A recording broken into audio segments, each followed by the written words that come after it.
আসসালামু আলাইকুম। Hello everyone, চলে আসলাম বগুড়ার শাফত আলী সেতুর নিচে। আজকে কথা ছিল বিডি ক্লিন বগুড়ার আয়োজনে এই যে ময়লার ভাগার পরিষ্কারের যে কার্যক্রম সেটা শুরু হয়ে গেছে। আশা করব এর পরবর্তীতে যদি আপনি সুনাগরিক হয়ে থাকেন, এই ব্রিজের উপর থেকে বা যারা ফুটপাতে ব্যবসা করেন এখানে ময়লা ফেলবেন না। কিন্তু কোনো সরকারি কাজ না, এটা বেসরকারি কাজ। আমরা সবাই মিলে এই দেশটাকে, এই শহরটাকে সুন্দর করতে চাই। এটি হচ্ছে আমাদের শাফত আলী সেতুর নিচের অবস্থা, যেটা নিয়ে অনেক আলোচনা সমালোচনা হয়েছে ইতিমধ্যে। সেই আলোচনা সমালোচনা থেকেই কিন্তু বিডি ক্লিন বগুড়ার আয়োজনে এই সুন্দর একটি কার্যক্রম কিন্তু চলছে। ইনশাল্লাহ এটা আজকে দিনের মধ্যে একদম ক্লিন শাফত আলীর নিচে কিন্তু আপনারা দেখতে পারবেন। শুধু ক্লিন দেখলে হবে না, এটা আমাদের নৈতিক দায়িত্ব এখানে যেন আমরা কেউই ময়লা না ফেলি বা ময়লা না করি, এবং কেউ যদি ময়লা ফেলতে আসে, কারো যদি নজরে আসে, সে বিষয়ে অবশ্যই আমরা তৎক্ষণাৎ বাধা দেওয়ার চেষ্টা করব। কোনোভাবেই শুধু শাফত আলী ব্রিজের নিচে না, বগুড়ার কোথাও যেখানে সেখানে ময়লা ফেলা যাবে না বা ময়লা ফেলতে দেওয়া হবে না। আমরা চাই বগুড়া একটা আধুনিক সিটি কর্পোরেশন, চকচকে ঝকঝকে সিটি কর্পোরেশন। এটাই হচ্ছে আমাদের চাই। এটা শুধু একজন সিটি কর্পোরেশনের প্রশাসক বা কয়েকজন সিটি কর্পোরেশনের পরিচ্ছন্নতা কর্মীর দ্বারাই সম্ভব না। এটা সুনাগরিক, পরিষ্কার বান্ধব নগরী গঠনে আমাদের সবার ভূমিকা রাখতে হবে। তো দেখতে পাচ্ছেন সবাই কিন্তু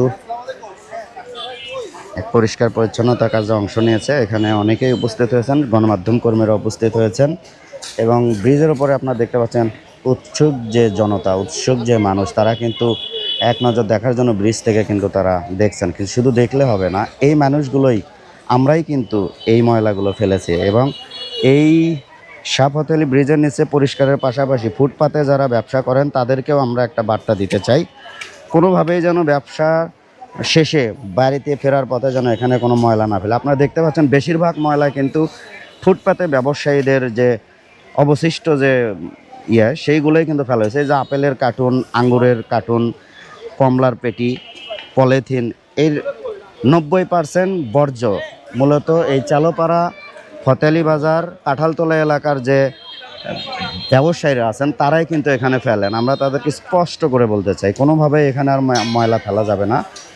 আপনারা একে তো ফুটপাত ব্যবহার করছেন, এটা তো অন্যায়। তারপরে নদী, এই শাফত আলী ব্রিজের নিচে একদম নোংরা করে ফেলছেন, এটা আরও বড় অন্যায়। আশা করব এর পরবর্তী সময় থেকে আপনারা সতর্ক হবেন। ময়লা রাখার জায়গা আছে, সেই জায়গাতে রাখবেন। সেখান থেকে সিটি কর্পোরেশনের যে গাড়ি আছে সেই ময়লাগুলো কিন্তু নিয়ে যাবে। আপনারা অযথা যেখানে সেখানে ময়লা ফেলবেন না, শহর নোংরা করবেন না।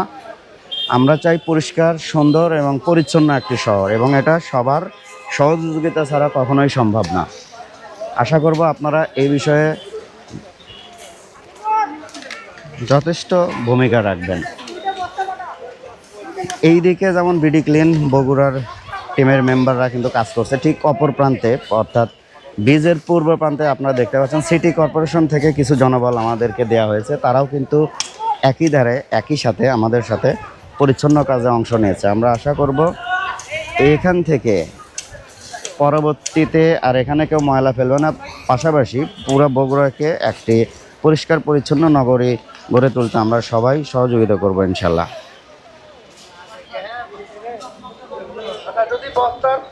বিডি ক্লিন 2016 সাল থেকে আসলে পরিচ্ছন্নতা নিয়ে কাজ করে, সে তারই ধারাবাহিকতা 2018 সাল থেকে বগুড়া বিডি ক্লিন কাজ করে। তো বিডি ক্লিন বগুড়া যেভাবে কাজ করে সেটা আসলে পরিচ্ছন্নতা নিয়ে কাজ করে, মানুষকে সচেতন করার জন্য। একটা অপরিচ্ছন্ন জায়গা পরিচ্ছন্ন করে সেটার মধ্যে পার্থক্য দেখা দেয় যে অপরিচ্ছন্ন জায়গায় কেমন আর পরিচ্ছন্ন জায়গাটা কেমন। তারই ধারাবাহিকতা আজকে আমরা আমাদের একটা বগুড়া শহরের ঐতিহ্যবাহী একটা ব্রিজ, শাফত আলী ব্রিজ, এই ব্রিজ আমাদের নতুন উদ্বোধন হয়েছে। একটি সুন্দর ব্রিজ, যেটি আমরা হাতিরঝিলের ব্রিজের সাথে তুলনা করছি। সেরকম একটা ব্রিজের নিচে আমরা যখন তাকাই তখন দেখি ময়লার ভাগারে পরিণত হয়ে গেছে। যেখানে করতোয়া নদী পানি প্রবাহিত হওয়ার কথা সেখানে আসলে প্রবাহিত হচ্ছে ময়লার ভাগার। তো আমরা সেই চিন্তা থেকেই করলাম যে আমরা এখানে আসলে এই জায়গাটা পরিচ্ছন্ন করে দিতে পারি কিনা। এত সুন্দর একটা ব্রিজের নিচে তাকায় মানুষ যদি প্রশান্তি না নিতে পারে, বহমান নদী যদি না নিতে পারে, নদীর গতিপথ যদি বাধাগ্রস্ত হয়, তাহলে সেই জায়গাটাকে আমরা উন্মুক্ত করতে পারি কিনা, তারই চর্চা করার জন্য আজকে আমরা এই জায়গাটা পরিচ্ছন্ন করতে আসছি। আমরা এই জায়গাটি পরিচ্ছন্ন করে বগুড়াবাসীকে দেখিয়ে দিব যে আসলে একটা অসুন্দর অপরিচ্ছন্ন জায়গাকে পরিচ্ছন্ন করলে কতটা সুন্দর লাগে। এবং সেইভাবে আমি বগুড়াবাসীকে আহ্বান করব যেন এখানে কোনো ময়লা আবর্জনা না ফেলে, এই জায়গাটা যদি সুন্দর থাকে, পানির গতিবিধি যেন রক্ষা থাকে। এবং আমি সিটি কর্পোরেশনের কাছে এবং দায়িত্বশীল যারা তাদের কাছে আহ্বান জানাবো যে আমরা যেহেতু পরিচ্ছন্ন করে দিচ্ছি, এই জায়গাটাকে পরিচ্ছন্ন করে ধরে রাখার দায়িত্ব কিন্তু আপনাদের। আমরা কিন্তু হয়তো ধরে রাখতে পারবো না, আমরা একটা পরিচ্ছন্ন পরিত্যাগ করে দিতে পারবো, কিন্তু সেই জায়গাটা আপনাদের ধরে রাখার দায়িত্ব আপনার। আমি সবাইকে বগুড়াবাসীকে আহ্বান করবো, সাথে সাথে দায়িত্বশীলদের যেন এই অপরিচ্ছন্ন জায়গাগুলো পরিচ্ছন্ন করার পরে আপনারা যেন নিজ দায়িত্বে সেগুলোকে রক্ষা করেন।